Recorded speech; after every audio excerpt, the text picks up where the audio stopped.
Part 2 of our Binondo Food Hall Quiapo side trip. From Antipolo Station, bumaba kami sa Recto Station.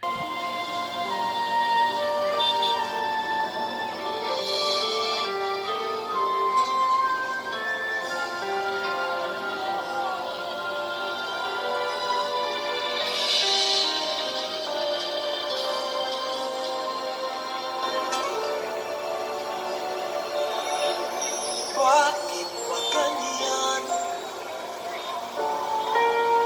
ang buhay ng tao sa mundo?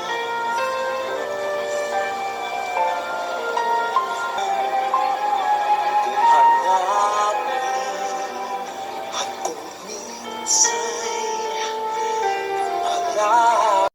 Ito yung isa paborito kong teleserye, Feeling Surreal. Muntik ko na nga ipagtanong si Lola Tinding at Aling Marites dito.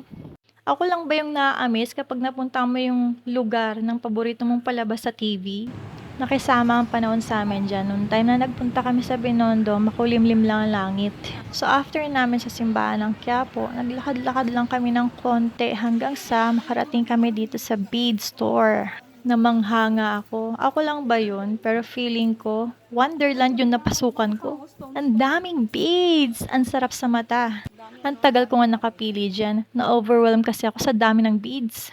First time ko na makapasok sa ganito. Kompleto na ang mga materials dito. And you know, kung gagawa kayo ng personal accessories or pangbenta, mas maiging dito na lang kayo bumili. Kesa sa malapitan, doble ang presyo. Same quality naman. You can make your own design pa. Hindi ako maluhong tao, pero kikay ako. Kaya yung mga gantong accessories, pwedeng-pwede sa akin. May express ko pa yung artistic side ko. Ayan. Sheila's Dragon Fruit Salad. Wow. Ganito na lang.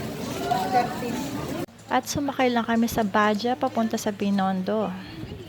Pagbaba namin ng Badja, dumaan kami sa Binondo Church. Hi guys! Welcome to our vlog. Surprise! Mga lakasirang palaka. Kapagsyarang vlog. Mga lakasirang palaka. Ang sumunod namin na dinaanan ay ang Engby Teen Store. Kung pupunta kayo ng Binondo, ito ang store na hindi nyo pwedeng kaligtaan. Authentic Chinese food ang tinda dito.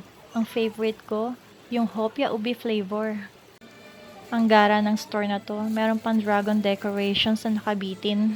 At maraming variety ng mochi at tikoy, iba-ibang flavor. Kung mahilig ka sa pagkain, perfect place talaga ang Binondo.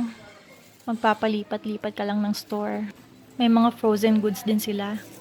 Nabitin ka ba? Meron pang partree,